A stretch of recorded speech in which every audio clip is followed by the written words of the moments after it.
Hello and thank you for watching. As most of you know, we are Wilshire Finance Partners and I am Kevin Demerit, the president. The reason for this video is to explain the concept of adjusted or modified protective equity. Most investors understand that protective equity in real estate is the difference between what you lend on a property and the value of a property. For instance, as you can see from the example here, property A, we have a property value of $100,000, a loan amount or loan to value at 65% of $65,000. So our protective equity or our cushion, protective cushion, is $35,000 if this property went into foreclosure. We have $35,000 to approximately to play with here. So I wanted to spend just a few minutes and explain how to calculate adjusted or modified protective equity, because a lot of investors recently have been asking about smaller sized loans because in some cases they believe that the smaller sized loans to be less risky. So we want to take a look at that and just see if the adjusted or modified protective equity really turns out to be true, if the smaller loans are less risky. So let's start with the two different size loans that I have on the screen here that really compare apples to apples. We have a $100,000 loan and a $100,000 property value and a $300,000 property value, both with a loan to value at 65%, leaving us a 35% protective equity position. So we're comparing apples to apples here. So what we need to do to adjust this protective equity to a modified or adjusted protective equity is to have something horrible happen where our borrower stops paying us and we have to take him or her into, hate to say it, foreclosure. Never want that to happen, and Wilshire Finance Partners does not have many foreclosures, thank goodness. But those foreclosure fees to notify the world that this borrower has stopped paying is approximately the same fee for both property A and property B, and that number is about $5,000. So $5,000 on both properties. Another fee that may be associated after foreclosure, so we foreclosed, it went to the courthouse steps, but the property was not purchased at the courthouse steps. So what other fees may we have associated with both of these properties? Well, there could be some property tax. The property tax, we're going to calculate over a 6-month time period. Here in California, we know our property taxes are approximately 1.25%.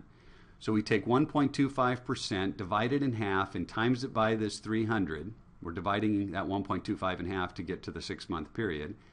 Times it by the value of the property, comes to a total of $1,875.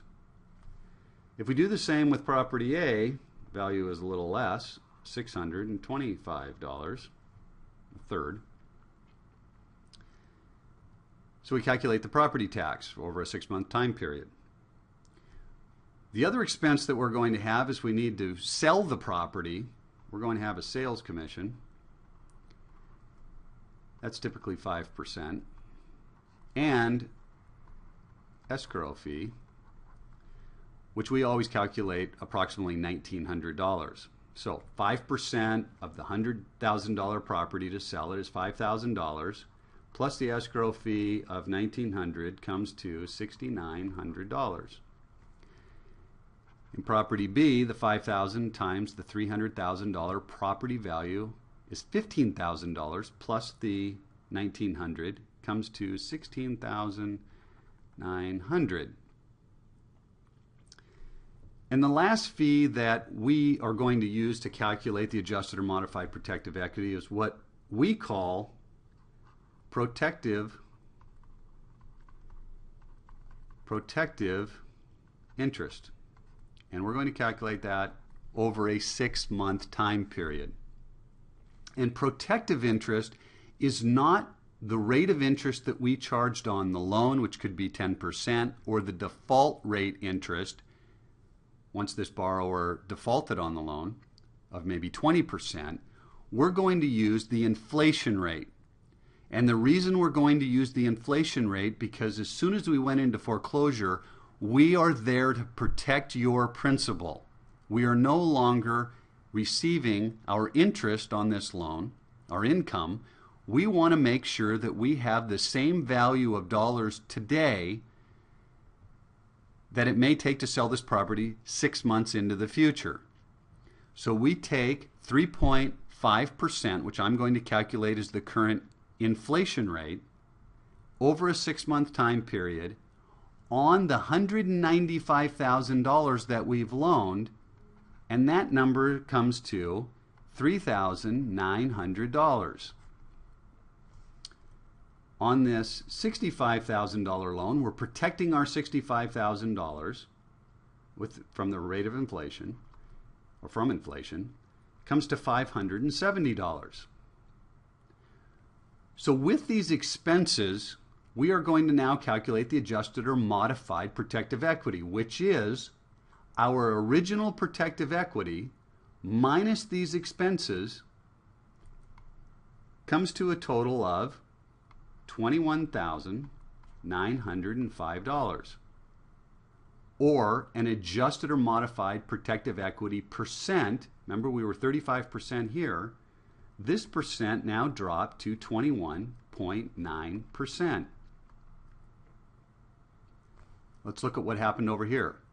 $105,000 minus these expenses comes to a total of $77,325, or an adjusted or modified protective equity percent of 25.7%. Obviously, this 25.7 is higher than this 21.9. So a smaller loan does not always calculate to a less risky loan if you're going to calculate your protective equity minus the expenses in a worst case scenario to get your modified or adjusted protective equity. Now, Wilshire Finance Partners does not like to go below a 20% adjusted or modified protective equity. One of the important keys to success in trust deed investing, in our opinion, is a minimum 20% adjusted protective equity position. If your adjusted protective equity is below 20%, then you need to lower the loan to value here from 65% maybe to 60% or 55%, so that when you calculate the fees, your adjusted or modified protective equity percent does not fall below this 20%. Remember, the issue that will destroy your investment is not having enough equity in the event of a default. Make sure your protective equity is sufficient to protect your principal, which is the loan amount here, $65,000 or $195,000. Thank you for watching this video. We hope this helps with the safety of your trust deed investment income and the protection of your principal. We look forward to more videos.